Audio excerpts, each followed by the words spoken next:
Welcome, everyone. Thank you for joining us in this webinar series of AI and its application in healthcare. My name is Jan He. I'm the Research Project Manager in Center for Eye Research Australia. We are based in the beautiful city of Melbourne.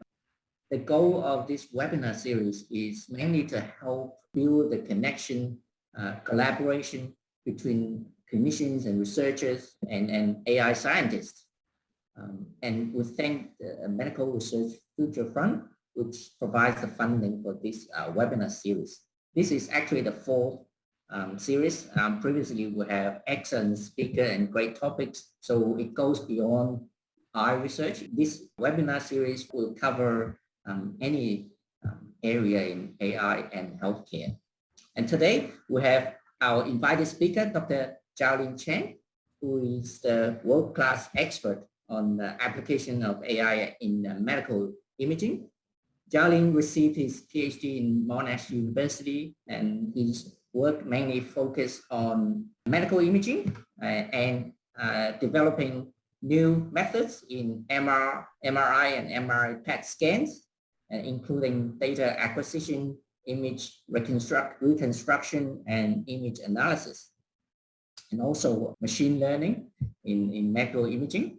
So it is with great pleasure today we get to hear the latest development of Zhaolin's work. Just before I hand over to Zhaolin, just a housekeeping. While hearing the talk, if you have any questions, please feel free to type it into a Q&A or the chat box, and I would pass on questions after the presentation. All right, thank you. So passing on to you, Zhaolin. Great, thanks, Jen, for the nice introduction, and also thank you for your invitation to present in today's seminar, and also thanks Zhongyuan for inviting me to this talk as well. Perhaps let me just share my screen. So great. Today's talk, I'm going to talk about artificial intelligence for MRI and PET image reconstruction and their clinical applications. So here's an overview of today's presentation. I will touch briefly the scope of our research in MRI and the PET reconstruction using deep learning. I'll talk a little bit on the recent development in the literature in this area before I'm moving into our approach using biophysics-informed deep learning methods for MRI and PET imaging and their applications. In particular, I will talk about three technologies we have been developing. The first one being MoCoNet, Reconnect, and SUNet. Okay, I will touch upon the details during the presentation for those three topics. So the scope, really, if you look at the overview of imaging, medical imaging workflow, whether it's research or clinical research, the first step is scheduling and patient preparation. Okay, and once the patient's ready, we go into data acquisition and image reconstruction from the machine. And after that, we have interpretation, and reporting from the images. So if you think about AI, so AI has been used in all these areas, and many recent developments in particularly for data interpretation and reporting, and the many products is available in the market now in this area, and the many research orientations in this direction. My research is particularly focused on a step before that. It's called image acquisition reconstruction. So that's the instrumentation related aspect. Okay, so that's the area I'm focusing on today. And the topics, as I mentioned before, there are three topics I'm going to touch upon. The first one is reduce motion artifacts during medical imaging. So our technique is called MoCoNet. And the second topic I touch a little bit is accelerated magnetic resonance imaging to make imaging a bit faster, more efficient. And the last topic I'm going to talk about is low-dose PET imaging. Okay. So now, if you look at my research area, the workflow I'm focusing on, the module I'm focusing on, data acquisition and image reconstruction. So a subject come into the scanner. The scanner will push out measurements, which is what we call raw data sets. In MRI, it could be case-based data. In PET, it will be least small data sets, but they all just raw data sets before images. And then these raw data sets will be passed through an image reconstructor and generate an image, and which we hope that represents the subject coming to the scan, right? So that's really the workflow from instrumentation point of view. If we look a little bit more detailed from signals and the systems perspective, looking at that workflow again. So I have my subject, let's call it PF, which is the ground truth, which I don't know before. And then I have my imaging system, which could be an MRI, could be a PET. I will call it the G, an imaging system, which is we call the forward model in the field. It is basically a function of hardware. It could be MRI coils, PET detectors, and the geometry of those hardwares, plus a software which drives the scanner in terms of MRI's power sequences. But all in all, that's modeled by this G forward model. And then we have our measurement data. Again, let's call it M, that's raw data sets. And what is the image reconstruction? And image reconstruction is defined inverse model, H, that maps the measurements to a subject space, okay?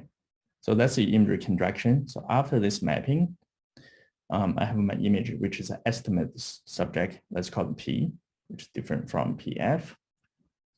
So when we're talking about image reconstruction, what we want to do, we would like a P, which is reconstructed image, to accurately represent the ground truth PF. However, we know in terms of human body or human, there's a variety of information in there. It's really depending on the contrast you want to image, the modality you want to use. PF can be very different. It could be magnitude images. For example, in terms of MRI, it could be T1 weighted, T2 weighted, or proton density weighted images. It could also be phase images and susceptibility weighted images for MRI. It could be a functional weighted images. For example, in particular, blood oxygen level dependent for functional MRI. It could be diffusion weighted. So look at molecular exchange inside of a living organ. It could be a reading tracer activity in terms of PET. So there's a variety of PF we can imagine. And in terms of accuracy, how do we want to represent PF? Normally we want minimal noise, right? We don't want to have a huge amount of noise in the image. We want to have a minimum artifacts. So for example, the motion artifacts is the one we want to get rid of. We want to have a minimal bias. So the images need to be homogeneous across the field of view. Okay, we want to have a quantitative accuracy, which is very important for PET imaging because the clinician need to draw an ROI inside the image and then measure the uptake value and determine whether this is normal or not normal. Okay, so those are the accuracy metrics. Well, you may argue, why do we need a deep learning, artificial intelligence in the whole workflow?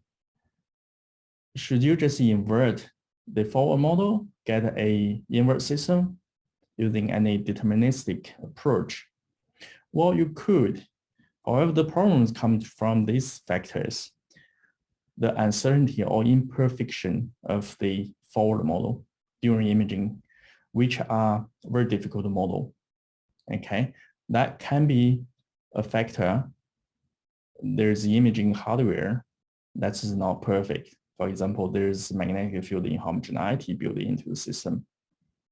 Okay, it could be limited to fundamental physics principles.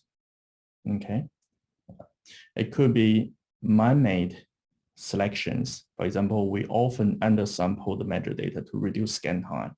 MRI being very slow and costly. So we want to speed up the data acquisition. And the subject, the participant, moves inside the scanner, which often causing problems during examination. So those factors will cause the measurements M to be somewhat different from PF. Often it means lose information. Okay, so it's not one-to-one mapping, it's many-to-one mapping or one-to-many mapping. So depending on how you look at it. And that makes solving H becomes a opposed problem. And deep learning is very powerful in terms of solving very complex mapping issues and resolving image artifacts, for example, is proven in computer vision or image processing field. And nothing special with MRI. Those techniques can be very helpful in terms of solving the image reconstruction and data acquisition issue here. If you look at the timeline of MRI image reconstruction development, the first very early on MRI would be point-wise, voxel-wise image acquisition and image direction as basically a Fourier transform of the measurements back to the image. It's very slow. The efficiency is very low. And during 1990s, it's moving into parallel imaging where you have multiple coils. So you can speed up the data acquisition by using multiple coils. So that's magnitude better in terms of efficiency. And then during 2000, the regularization. So we know while we're speeding up, increasing the speed of imaging, the image reconstruction quality is getting worse. So we may want to use some prior information to regularize the image reconstruction process. That's becoming really popular in 2000s. And starting from 2010 and onwards, compression sensing and low rank imaging as a very popular technique. So that's really take advantage of the sparsity nature of medical images. The issue being the small structures, very subtle changes inside the human body may not recover during compression sensing process or low rank reconstruction. However, that's still a very dramatic improvements over regularization previously. And then really starting from 2015, also deep models becoming visible inside the MRI, image reconstruction and data acquisition. So then the deep models really just mapping a convolutional neural net between the measurements and the image you want to reconstruct using a supervised model or unsupervised if you want to use deep image prior and those type of technique and parameterized by a theta. Yeah. Okay, in particular in this talk, I will focus on deep models a bit more. If you look at early works, for example, Zhu et al. Published this work in 2018, where they map directly from the sensor space, which is a measurement space I was referring before, to the image space using an end-to-end approach. So the technique they developed, they call Automap. It maps from the measurements to images, including any deterministic transformation, a domain transformation. For example, in this particular case, in MRI case, it would be a Fourier transform in between. So they use a fully connected layer to model Fourier transform. So that efficiency is very low.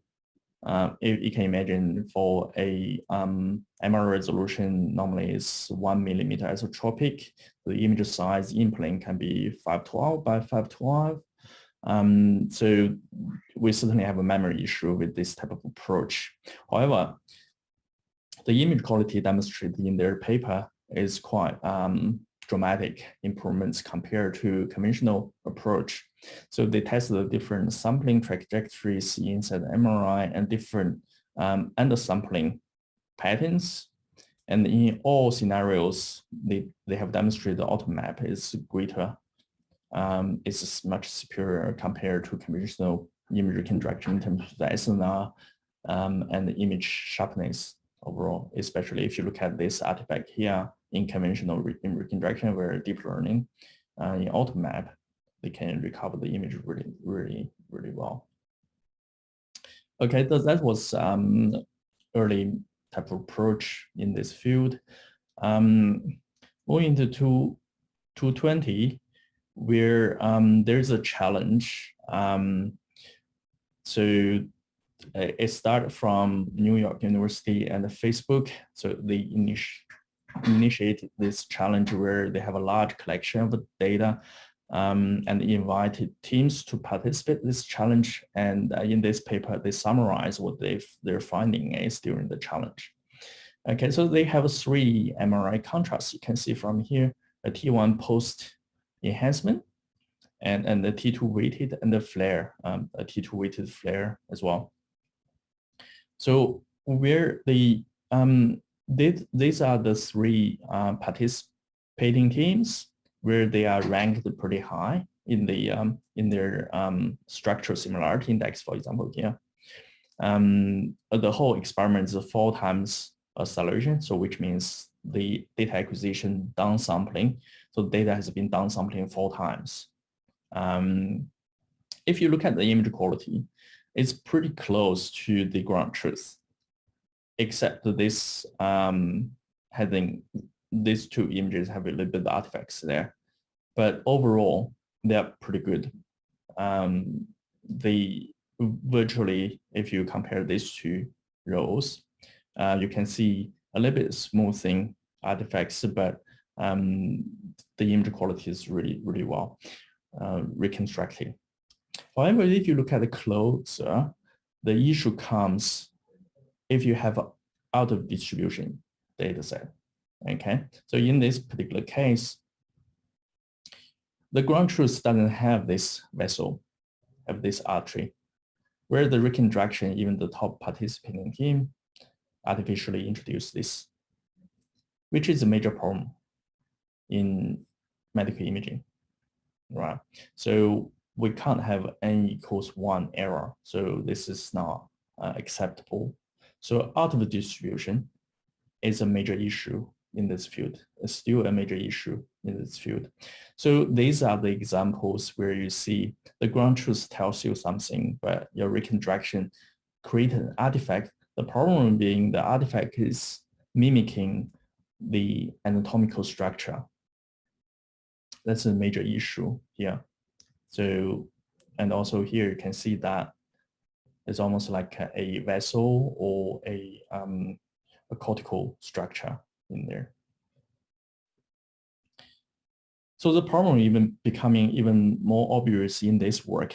It's from Anton in 2020, where they explicitly testing the out of the distribution error.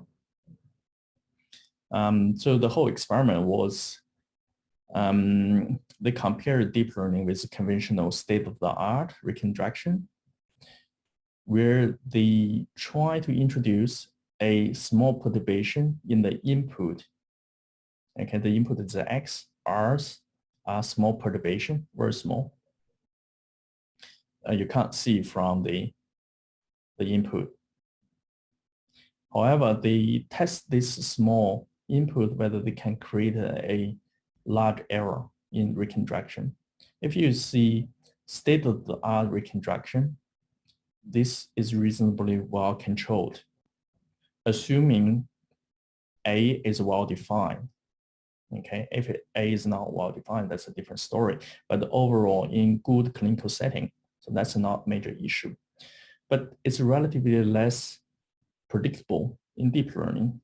A small perturbation in X you can't see during reconstruction may have a major impact. You see the image having this banding artifacts over there, which again causing problem. That's cause out for explanatory power of the deep models. It's a bit like a black box. We don't really know what is happening here. Again, that's out of distribution issue. a stability issue of the deep model overall. Without any perturbation, you can see the image reconstruction reasonably well. This is just an example of demonstrating the out distribution issue. The field is still debating whether this problem exists with conventional reconstruction as well, or we just putting really a inferable experiments for deep models. However, this even is debating that there's certainly some of the issues are visible from these experiments. So now I want to talk about our approach where we think how to at least mitigate or improve the stability or the distribution performance for deep models. The approach we take is about physics-informed deep learning models for improving the out of distribution performance in deep models. So we know that medical imaging is a complex, for example, MRI is a complex interaction between tissue and the magnetic field. So it's a complex interaction between that, but it's still, those interactions can still be modeled. If you use those information to define a regularization for deep models or as an augmentation to deep models, it can improve when the deep model reaches to the boundary, becoming unstable, how you observe the solution space. Okay, and then we define deep models according to the biophysics and use that for the three topics I'm going to touch upon today: the motion correction, the accelerated MRI imaging, and PET imaging as well. So I'm going to talk about the first topic here, the motion artifacts in MRI. So we know people will move inside MRI scanner.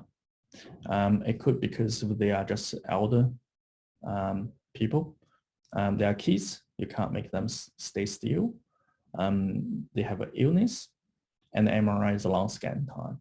Imagine MRI has a resolution, typical resolution. You see the image on bottom, 1 millimeter isotropic. A small motion will create an artifact.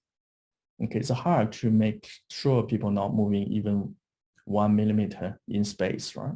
It's very difficult to keep still. And if patients moves inside the scanner, we have ringing artifacts, blurring artifacts, and ghosting artifacts. That's demonstrated here. So the first image, there's no motion or minimum motion. There can't be truly no motion. There will be minimum motion here. We'll assume that motion is acceptable, is the highest image quality here. And if patient moves, you see that ghosting artifacts penetrating through the images.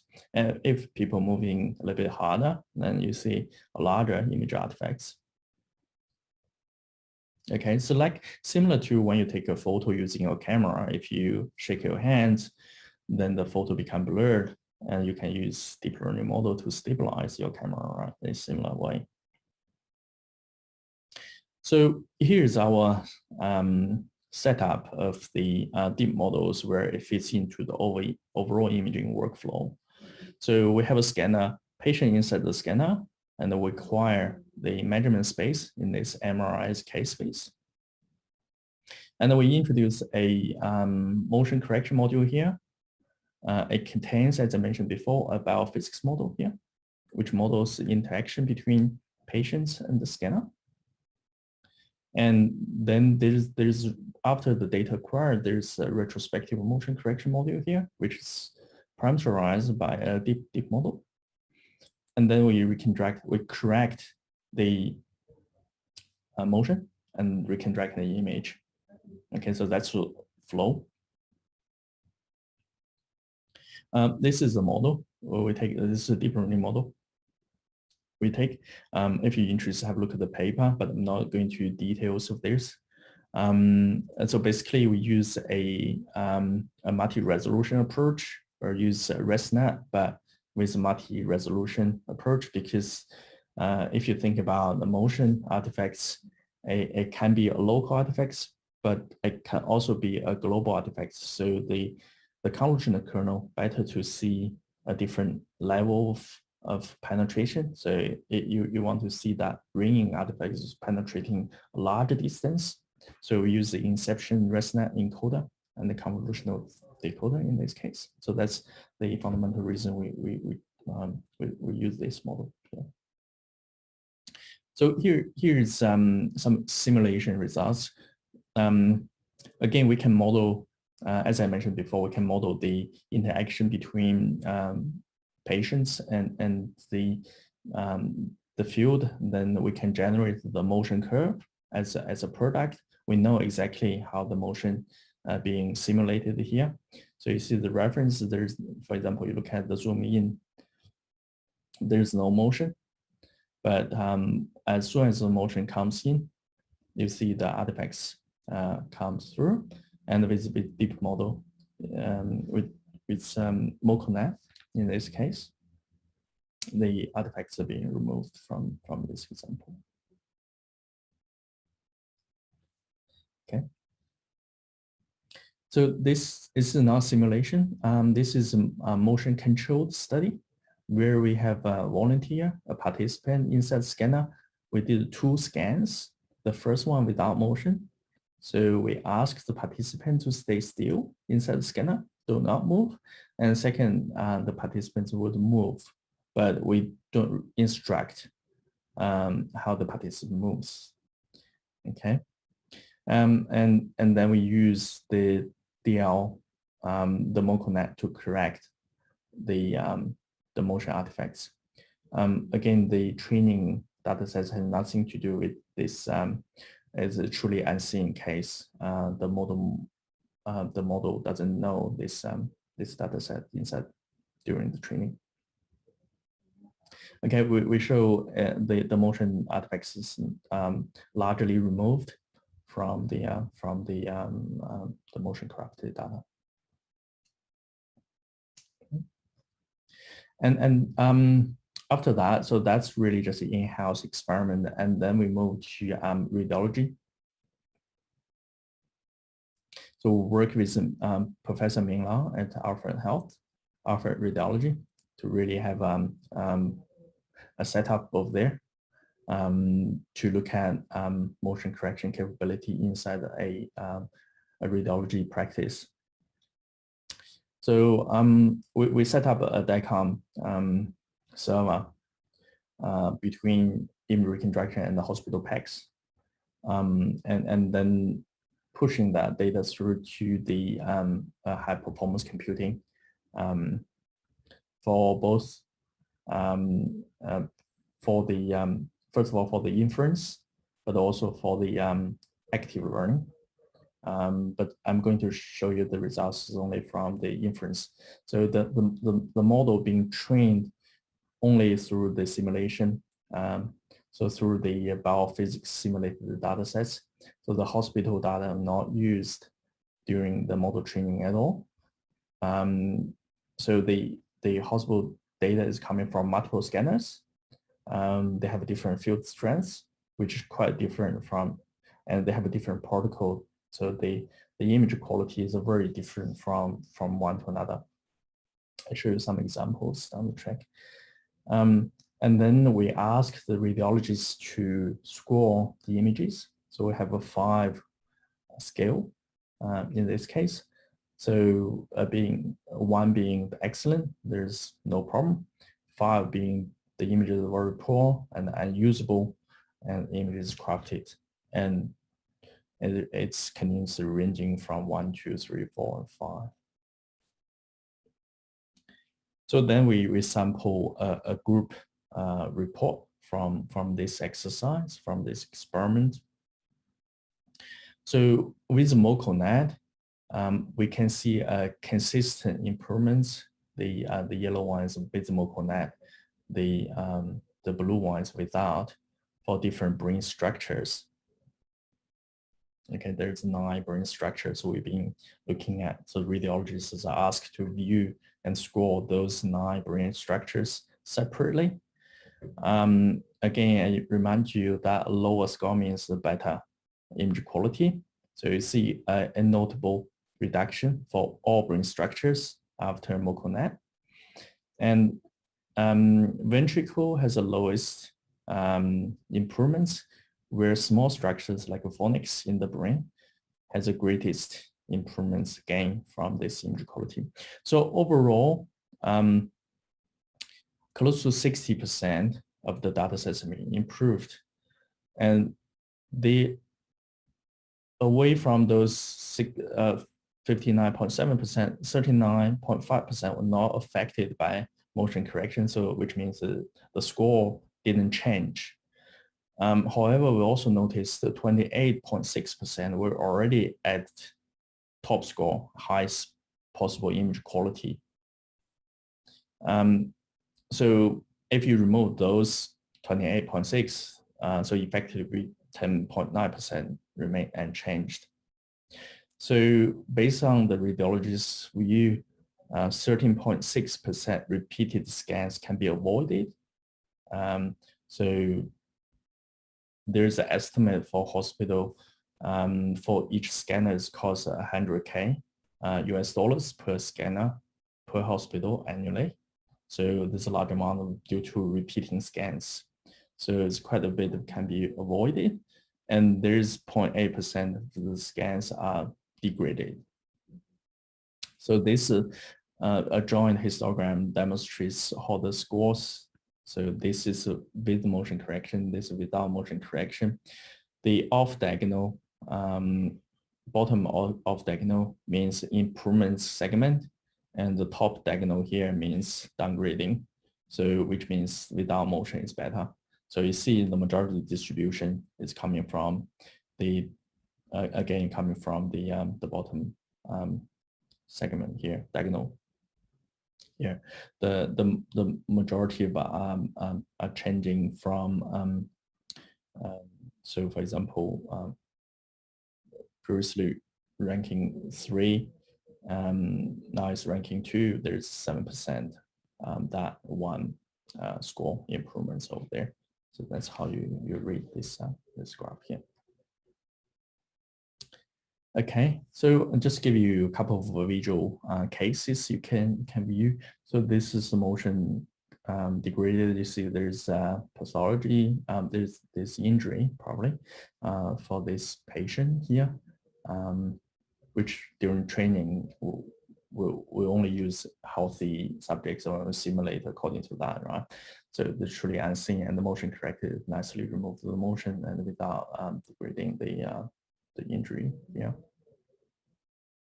And also in this case, it's quite severe motion here. The motion correction MoCoNet just cleaned up very well. There's some residual artifact case you can see from here. This line here, it's artificial. It could be, but we're not certain yet. Thinking about it because of this motion shift, and the MoCoNet didn't remove that, so that's a residual. That's a problem. So that's with MoCoNet. I'm going to switch gear a little bit and move a little bit faster. So the second topic I'm going to touch upon is accelerated imaging in MRI. So we know MRI is slow compared to CT. It's a lot slower. So normally you have a 30 to 60 minutes scan time. So what people do is to speed up data acquisition by downsampling its signal. Okay. If we downsampling by factor of 2, I become 2 times faster. So from 30 minutes become 15 minutes. That improves greatly the radiologist throughputs. Okay. However, accelerated imaging amplify noise and create ghosting artifacts. Okay, you can see from this example here, without acceleration, you see the nice profile of these 2 cortical structures. You see these 2 peaks. With accelerated imaging, you see, first of all, noisy, and then the resolution of those 2 peaks are becoming poor. You can use a different reconstruction, however, it's still very poorly. The structure is not as good as the reference one. Occasionally, you can also see ghosting artifacts. Okay, so this is coming from this structure here due to, so this is aliasing due to undersampling the signal. We know we have to follow Nyquist sampling rates from signal processing point of view. If we violate that, there will be aliasing artifacts. So this is basically that. We have the structure folding back here. That's called aliasing or ghosting artifacts. So this approach we took is quite a little bit complex to view, but the blue box here is conventional, let's say conventional parallel imaging reconstruction technique, and the green box here is a end-to-end deep learning mapping technique, and we want to so we introduce this Reconnect technique, so that augments the model, the physics space model with deep learning model. So the solution space now becoming a vector. You can think about it's a higher dimensional space. So the Reconnect is searching that high dimensional space. If the conventional image reconstruction gives you an accurate representation of small structures, or search, hopefully the solution will go there. The gradients will lead us to that. If the deep learning has a really good denoising feature, then hopefully the gradients will lead to that direction. So, and then we compared the Reconnect with parallel imaging, which is a conventional non-DL based approach, and with the end-to-end with non-uniform sampling, which is the standard practice. So we compared the Reconnect with this. If you look at the zoomed version, well, first of all, the overall reconstruction error is lower. So this row are reconstruction error, I have to say. And if you look at the zoomed region, you look at those two regions, the strength of a conventional imaging approach has good localization. The small structure are still being preserved, even though the noise is the issue here. You can still see the structure. Deep learning has really good denoising, but as I mentioned before, depending on how you train the model, if the model didn't see that structure, you may not physically reconstructing that. So with the higher dimension that you can search, you can leverage the advantage from both the physics-based solution space plus a deep learning solution space, give you a best representation of this lesion here, as well as the nice recovery of signal noise ratio from the original image.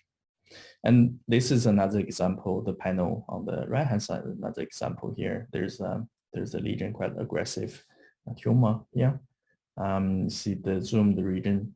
You can see from the deep learning trained model, again, if the model didn't see that, this the model is going to reconstruct a blurred region. I wouldn't say this is too bad, but still compared to conventional techniques, a lot sharper in the edges, in the detailed structure, the tumor core and the aggressive tumor, yeah, where this is a little bit blurred through. If you use a Reconnect approach, this demonstrates a better representation, better reconstruction image quality overall. And motivated by the paper I mentioned before, the test stability issue, we manually put some words inside the image and to see whether the reconstruction algorithms can recover those. It's a bit of fun exercise. So there's a reference we have this, can you see it? With deep learning model, depending on where you put the sentence, if it's on top of the contrast enhanced tumor here, it's becoming really blurred out. It's becoming one thing here. But if you use the conventional physics-based approach, then even they are in the same region, you can still see this this letter and here reasonably well on Y here. Okay, I think that really brings the advantage of using a biophysics approach to deep models. So really the last one I want to touch upon is the low-dose PET imaging, moving away from MRI to PET imaging. So the approach we take is to,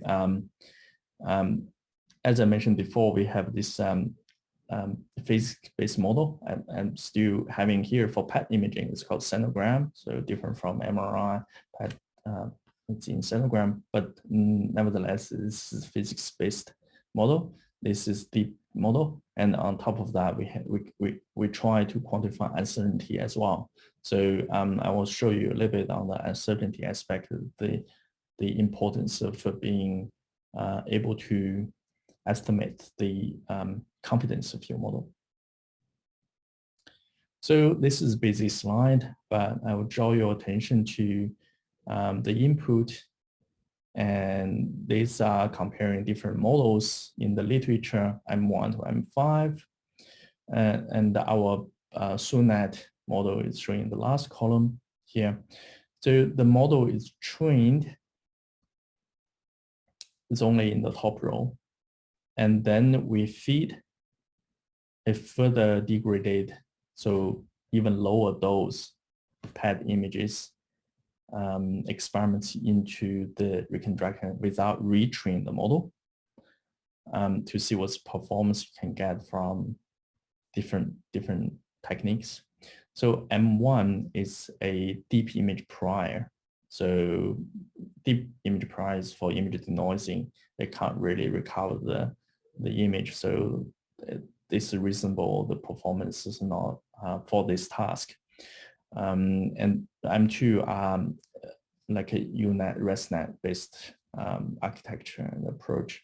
I won't go into details of all the 5 models. The take-home message here is even the model is trained with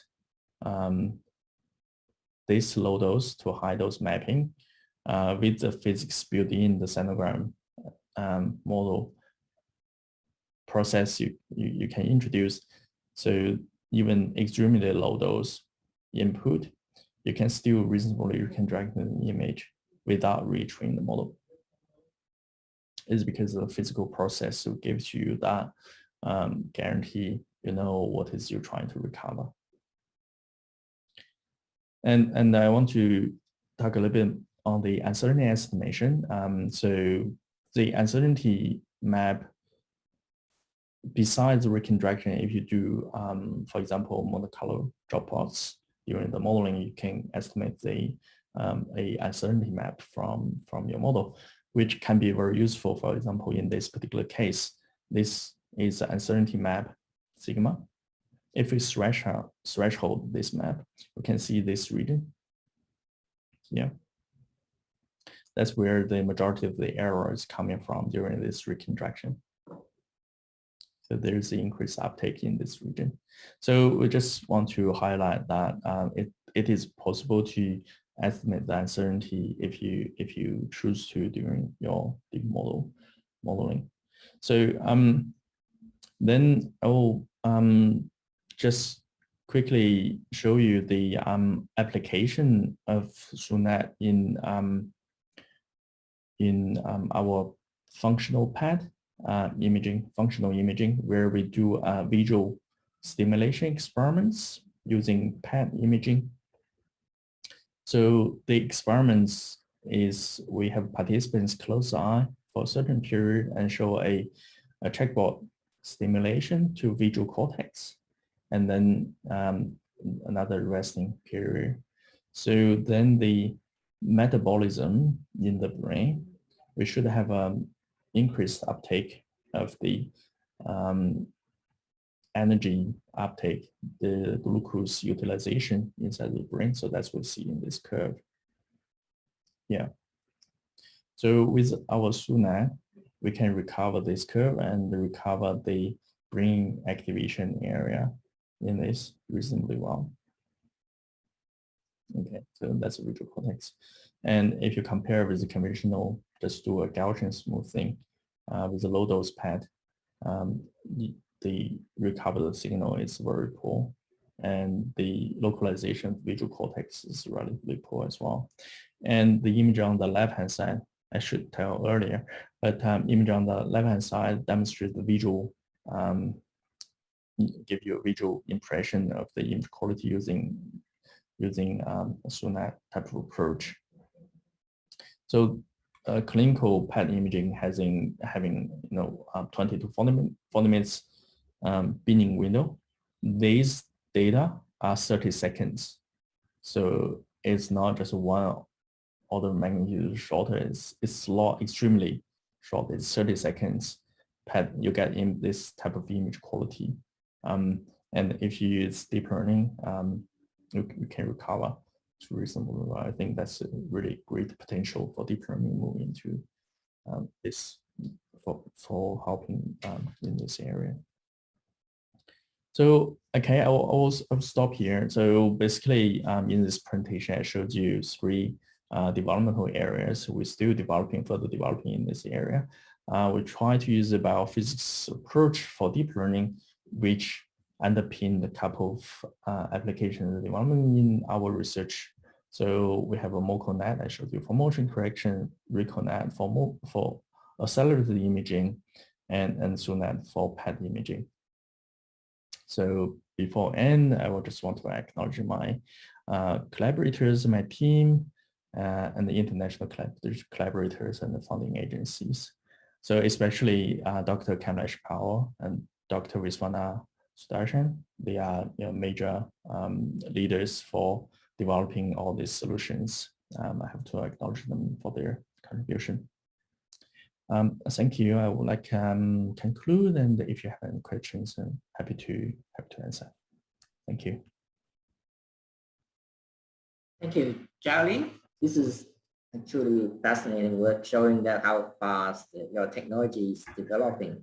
So for people in the audience, if you have any questions, please feel free to type it in the Q&A or the chat. I'll relay on to Zhaolin. I have a question. I just think about the impact of this for clinicians, and it's enormous. If you can cut down scanning time by undersample, for example, I just wonder whether you can comment a little bit more on the impact where this can be in, for example, a clinical emergency. I understand that, for example, in the event of a stroke, right, the go-to imaging is CT rather than MRI. And one of the reasons the MRI takes a lot of time. And I wonder how much time you can push to save before you get the technology, before the technology reaches limit, you start to have a limit in correction. Yeah, that's a really good comment, John. I think you touch about you are really in the right direction. MRI being very slow, so currently in practice, the acceleration factor we can use 2 to 3. That's pretty much we do. With deep learning, there's possibility to double that or triple that even. However, the order distribution issue becoming a major problem. So this is just one direction accelerating that, but you can also using better hardware, make the scan a bit faster. There, of course, a fundamental limitation of how MRI responds because the T1 relaxation, the fundamental physics limits the signal.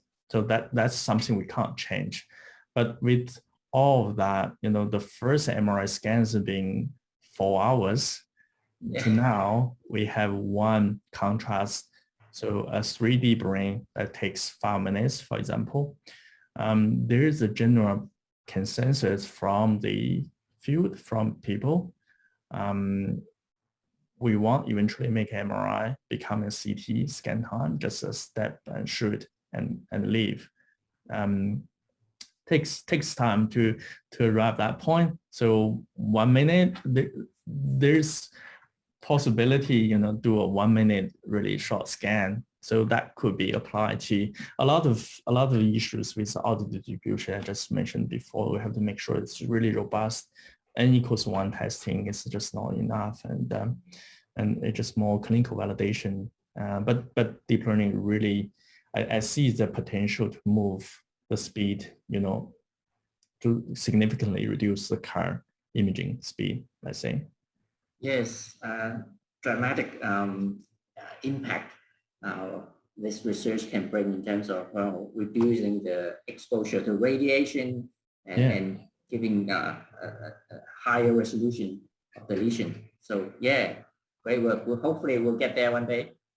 Yeah, definitely heading to the right direction.